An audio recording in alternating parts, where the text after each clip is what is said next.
વડોદરાના હરણી બોટકાંડમાં વળતર મુદ્દે સભામાં ભાજપના 3 કાઉન્સિલરનું કોંગ્રેસ સાથે વોકઆઉટ. કયો અધિકારીને 25 દિવસે નોટિસ. બોટકાંડના પીડિતોને વળતર મુદ્દે કોંગ્રેસને એક શબ્દ ઉચ્ચારવા ન દેવાયો. ભાજપ કોંગ્રેસના કાઉન્સિલરે સભાને રામ કરી વોકઆઉટ કરતા જય જય શ્રી રામના નારા ગુંજી ઉઠ્યા હતા. પાલિકામાં મળેલી સભામાં હરણી બોટકાંડના મુદ્દે ભાજપના 3 કાઉન્સિલર સાથે કોંગ્રેસે વોકઆઉટ કર્યું હતું. 12 બાળકો સહિત 14નો શ્વાસ રૂંધાયો હતો. રામ મંદિરની પ્રાણ પ્રતિષ્ઠા મુદ્દે મુકાયેલા અભિનંદન પ્રસ્તાવ સાથે સભામાં મૃતકોને વળતર આપવાની ચર્ચા ઈચ્છતી કોંગ્રેસને ભાજપે રોકી હતી. ભાજપ કોંગ્રેસના કાઉન્સિલરોએ સભાને રામ કરી વોકઆઉટ કરતા જ જય જય શ્રીરામના નારા ગુંજ્યા હતા. કોંગ્રેસના બોટકાંડના મુદ્દાની અવગણના થતાં જ ચંદ્રકાંત શ્રીવાસ્તવે વળતર મુદ્દે તંત્રનું કાન આંબળ્યું હતું. સત્તા પક્ષના કાઉન્સિલરનું વોકઆઉટ કહ્યું, અધિકારીને 25 દિવસે નોટિસ. બોટકાંડના પીડિતોને વળતર મુદ્દે કોંગ્રેસને એક શબ્દ ઉચ્ચારવા ન દેવાયા. કમિશનર શ્રી પાસે અમારે જે જવાબ માંગવાનો હતો પણ માન્ય કમિશનર શ્રી આવ્યા નથી અને જે પણ ડેપ્યુટી કમિશનર શ્રી છે તે નવા છે, એટલે મારે ફક્ત અને ફક્ત મેયરશ્રીને એક રજૂઆત કરવાની હતી કે જે માતાએ અન્નજળનો ત્યાગ કર્યો છે એને જઈને સાંત્વના માતા તરીકે આપી આવજો. બાકી મારી જે રજૂઆત છે એના પર હું કાયમ છું અને જે નોટિસો આપવામાં આવી છે એ નોટિસો એક બહાનું છે. નોટિસ અગાઉ પાણી પ્રકરણમાં વગર નોટિસે અધિકારીઓ સસ્પેન્ડ થતા હોય ને એ જ અધિકારી અત્યારે ફરિયાદી તરીકે આપણે દર્શાવે છે, ફરી એને જ નોટિસ આપી છે. એટલે આ તંત્ર કઈ રીતે કામ કર્યું છે આપ સમજી શકો છો. જે અમારો મુદ્દો હતો એનો જવાબ આપનાર અત્યારે કોઈ સક્ષમ અધિકારી અમને દેખાતો નથી. કમિશનરને ફોન કર્યો, એમને રિસીવ નથી કર્યો. કયા કારણથી ગેરહાજર છે, એટલે આગલી સભામાં જ્યારે કમિશનર અમને યોગ્ય જવાબ આપશે તો અમે અમારી સીટ પર બેસીશું. અમને યોગ્ય જવાબ નહીં મળે તો અમે નીચે બેસવાના છે, એ સ્પષ્ટ છે. બહારની કેપેસિટી તેને 27ને બેસાડ્યા, લાઈફ જેકેટ નહીં પહેરાઈ. જે વ્યક્તિ જે અધિકારીએ એગ્રીમેન્ટ કર્યું એ એગ્રીમેન્ટ એવું કર્યું કે આ કોન્ટ્રાક્ટરને કંઈ નહીં થાય, બધી જવાબદારી એની, એટલે કોઈ અધિકારીને કશું થાય નહીં.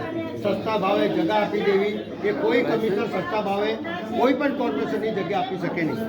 આ બધી બાબતો ગયા બોર્ડની અંદર અમે બોલતા હતા ત્યારે મેયરશ્રીએ ચેરપર્સન કીધેલું કે આવતી સભાની અંદર સંયુક્ત મિટિંગ એના પહેલાં કરી અને એમને શું વળતર આપવાનું છે તે આપણે નક્કી કરીશું. નથી વળતર આપ્યું, નથી અમને બોલાયા અને અમને નહીં બોલવા દેવા માટે આ બધી સભા ગોઠવી છે કે રામ જન્મભૂમિનો. રામ તો આજના સુધી છે, 5000 વર્ષ થયા રામને. मेरे बाप भी राम की पूजा करते थे, मेरे दादा भी राम की पूजा करते थे और मेरे पूर्वज भी राम की पूजा करते थे. राम आज के नहीं है, પણ રામનો ઉપયોગ કરી અને લોકોને દબાવવાની જે કોશિશ કરી રહ્યા છે ને એ બંધ થાય.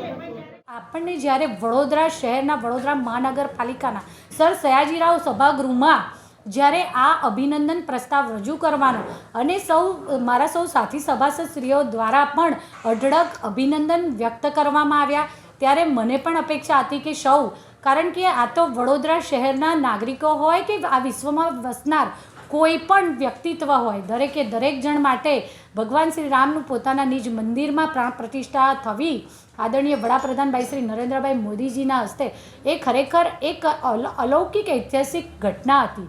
અને આજે મને પણ હું પોતાની જાતને ખૂબ ભાગ્યશાળી માનું છું કે આજના આ દિવસે મને આ સભાના અધ્યક્ષ તરીકે આ અભિનંદન પ્રસ્તાવ રજૂ કરવાની તક પણ મળી છે. હું ફરી એક વખત આદરણીય વડાપ્રધાન ભાઈ શ્રી નરેન્દ્રભાઈ મોદીજીનો ખૂબ ખૂબ આભાર અને તેમને અઢળક અભિનંદન વ્યક્ત કરું છું.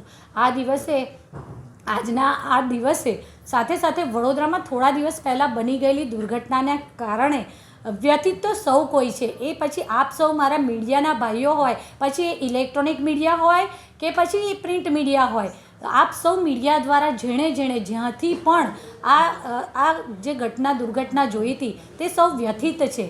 પરંતુ એની સાથે સાથે આપણને સૌને આપણા દેશના ન્યાયતંત્ર પર પણ એટલો જ ભરોસો છે. ત્યારે આ ન્યાયતંત્રની કામગીરી પણ ચાલુ હતી, હાઈકોર્ટ દ્વારા પણ કામગીરી ચાલુ છે અને 3 અલગ અલગ તપાસ કમિટીની રચના કરવામાં આવી છે. ત્યારે આ કમિટી દ્વારા પણ તપાસ કામગીરી ચાલુ હતી. એટલે ગત સભામાં મારા દ્વારા સૌને મારા સાથી પક્ષના સૌ સાથી સભાસદશ્રીઓને મારા દ્વારા કહેવામાં પણ આવ્યું હતું કે આપણે સૌ સાથે બેસી અને આ વિષયમાં ચર્ચા વિચારણા કરી અને યોગ્ય નિર્ણય કરીશું.